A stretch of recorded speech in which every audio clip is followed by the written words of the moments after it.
November 13th, 1993 rolls around. I was already in the Marine Corps at the time. My friend... you're in the Marines. Yeah, 13 years in the Marine Corps.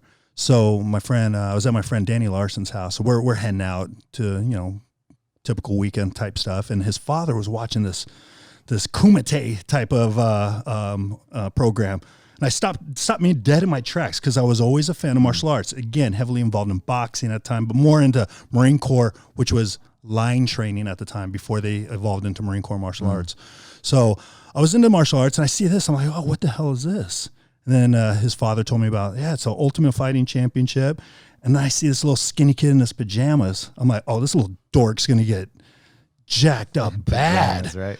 against Ken Shamrock. Oh, look at this. I remember thinking, look at this little dork. Oh, this poor guy. His Speedos, yeah.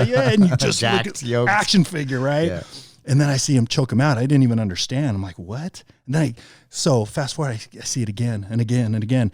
December 1993. I'm at the gym working out. I see these guys rolling around in their pajamas. I'm like, oh, they're doing that Hoist Gracie stuff. All white belts. So I asked if I can jump in. I'm like, I know how to defend myself. Someone starts choking me, tuck my chin. Game over. It's on. And I was always pretty decent at wrestling, right? So then they kind of introduced me. And they choked me 7 ways from Sunday. Got my back choked. And I was so infatuated. December 1993. So I trained with those guys. And we took it seriously. In a garage somewhere? Yeah, in their living room apartment. Okay, yeah. We'd clear out the coffee table. And as you know, at that time, it was very hard to find places to roll. And so when they were rolling in the aerobics room at the time, it was a hardwood floor and they had these aerobic mats. And the guys who weren't sparring, they were just kind of keeping the mats together as one pair rolled. And then I had shorts on and we'd all trade the jacket and we'd all take turns rolling. And then we'd start challenging. We'd do our own little Gracie challenges.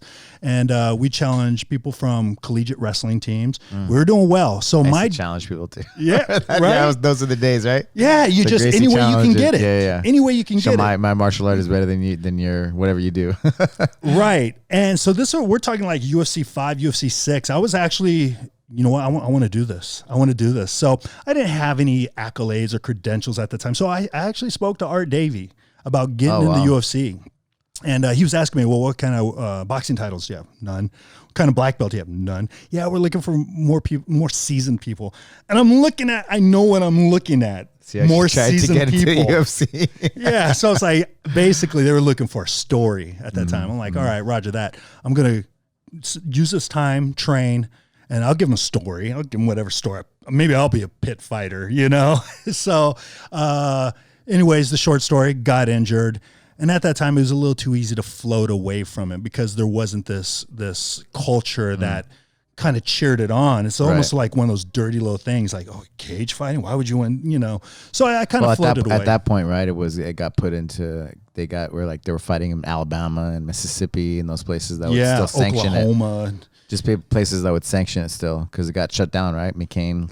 Yeah. I think that was the time, right? Yeah, absolutely. After human cockfighting. UFC 5, yeah, exactly. And actually the way it's not that they sanctioned it, it's that they didn't have laws against it. They didn't have sanctioning bodies, right, like boxing commissions and so forth. So that's where they would go to the Oklahomas and the backwoods of Alabama or wherever.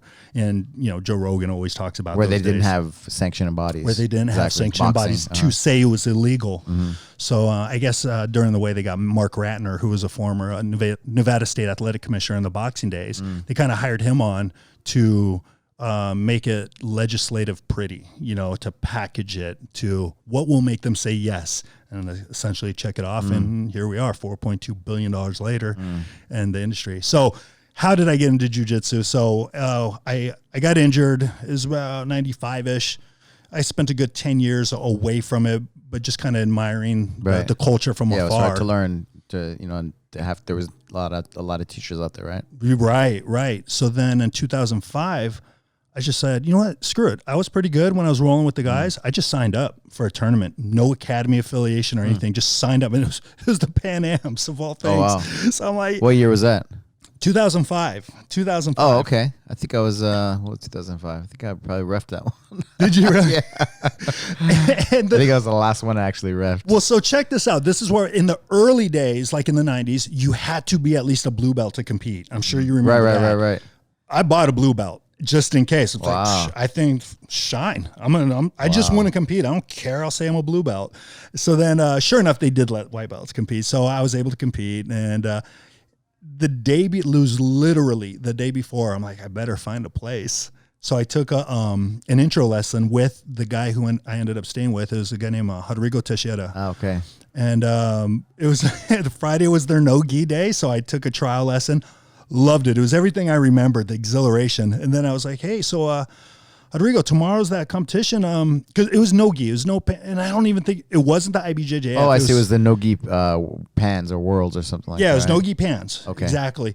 And then I was like, hey, Rodrigo, so I'm competing tomorrow. You mind coaching me? On my trial lesson day one. He's all, yeah, sure. I'm like, that's my dude right there. And then, typical Rodrigo, anyone who knows Teixeira, he was late. He missed all my matches. And then it was a love fest with that man and the art.